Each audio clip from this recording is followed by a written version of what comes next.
Түлкі, қараторғай және қарға ертегісі.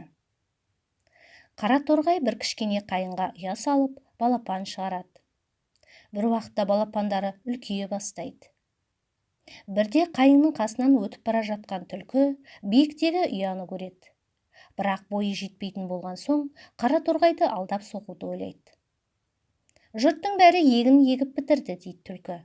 Менің соқам сынып қалып еді. Соны жөндеуім керек. Мына қайыңды кесемін. Кеспе, деп жалбарынады қараторғай.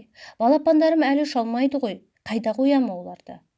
Олай болса, балапандарың біреуін бер. Қараторғай ойға шомады. Не істеуім керек? Берсе қайсысын береді?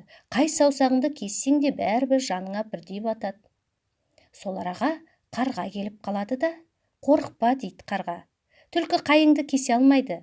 Кесетін балта, шоты да жоқ. Менің балтам мынау, дейді түлкі құйрығын бұлғаңдатып. Онымен түк те істей алмайтын қарға біледі. Қане, кесе ғой ендеше.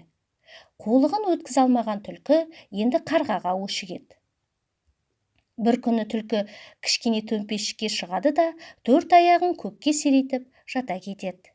Қарға өлген түлкі екен деп, қасына келіп шоқи бастайды. Ақыл қойым, тістің бе қолға, деп түлкі шап беріп ұстап алады.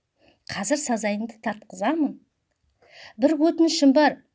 Ағайыма істегенді істей көрме, деп жалынады қарға. Ағайыңа не істеп еді? Оны дөңгелектің қуысына тығып, жардан домалатып жіберген. Ендеше тура соны істеймін.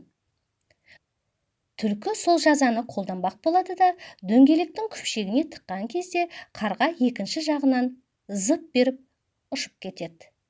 Сөйтіп түлкі тағы да алданып қалады.